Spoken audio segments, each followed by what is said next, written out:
This is the local and national news from Fabulous 103 FM, brought to you via YouTube. And it would be fabulous if you subscribed to our YouTube page, with the promise in the future that at different times we'll have subjects that are only available to those who subscribe. So please, subscribe to our YouTube channel. It's easy. Click the subscribe button. And at the same time, click the like button too. It's all over now, as all results for elections on Sunday were finalised or show such massive leads that they can and will be confirmed. In Bangkok, the independent candidate Chadchart Sittipunt has overwhelmingly beaten the competition from political parties to become the city governor. A former minister prior to the coup 8 years ago, he's been congratulated by his adversaries, who have all conceded defeat. How big a defeat? Well, it's expected that his vote count will be a record 5 times that of the nearest competitor. A sign of the times perhaps, and many are taking this as an indication of general public sentiment. Friday saw the CCSA announce reopening of all nightlife entertainment from the 1st of June in 31 provinces, with closing times set at midnight, but with customers required to show proof of vaccination certification. Amendments to COVID regulations also removed the 5-day quarantine on those who've been in contact with people who catch COVID. Thailand then is open for tourism in the best of ways and hoping for bookings to increase, but noting that numbers from countries such as Russia, the Ukraine and China will remain stagnant, and from many countries where inflation due to fuel costs has seen a general cutback in luxury spending, numbers won't be as high as predicted. A new amendment to the tobacco laws here will see homegrown marijuana plants, legalised from next month, restricted to medical and not recreational use. From June the 5th, when ganja is officially removed from the list of illegal narcotic substances, the use for recreational purposes will remain illegal.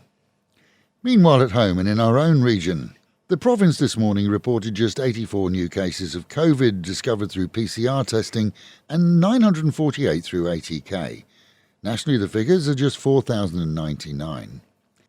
Unofficial but reliable reports from the Pattaya Election Commission overseeing the vote here for mayor and councillors has seen Kun Puramat, the We Love Pattaya Party candidate, romp into first position and ready to take over the corner office in City Hall.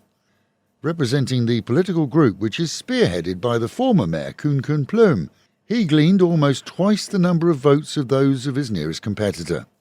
End result for the city is that the plans and projects started by the Kun Plum brothers during their time in office will go ahead. Nong Pru police announced the release of the 37-year-old man accused of the vicious assault on a Russian lady on the exercise route around Maprachan Lake, due, they say, to the fact that the lady, who without doubt was attacked, is unable or unwilling to give a statement at this time. Despite reports last week at the time of his arrest that he'd admitted the assault to police, they say that without her evidence they can't uphold the charges. The man then was released back into the community. With the attack taking place in the unlit and unmonitored area of the lake exercise route, he was caught on CCTV on the main road adjacent to the lake, entering and leaving the area where she was attacked. No word on DNA evidence from her clothing or person, or indeed from him, and he has, according to police, admitted the assault. So it's hoped that once the lady recovers from her ordeal, she will make a statement, which would then remove him from society and reduce somewhat the risk of further attacks. There's no word on plans to install street lighting in the densely wooded section of the track or CCTV to support future police efforts. This then has seen many changing their exercise habits and no longer using that part of the route towards dusk.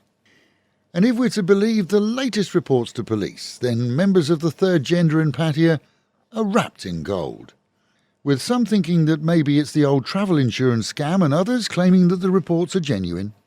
The 6th Indian in a few weeks made a police report at the weekend that he too was robbed of 50,000 bahts worth of gold by a gaggle of ladyboys who approached him way after dark in the entertainment areas.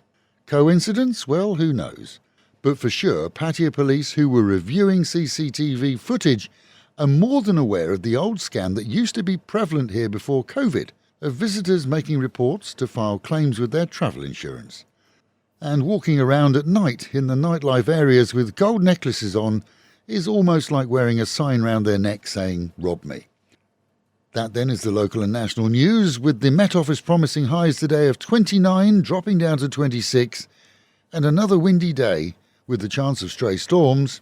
Local and national news today from Fabulous 103 FM and Fabulous Pattaya Media Group. And to get a notification every time we release another bulletin or programme, like and subscribe to our channel, Fabulous Pattaya Media Group, by using the link below.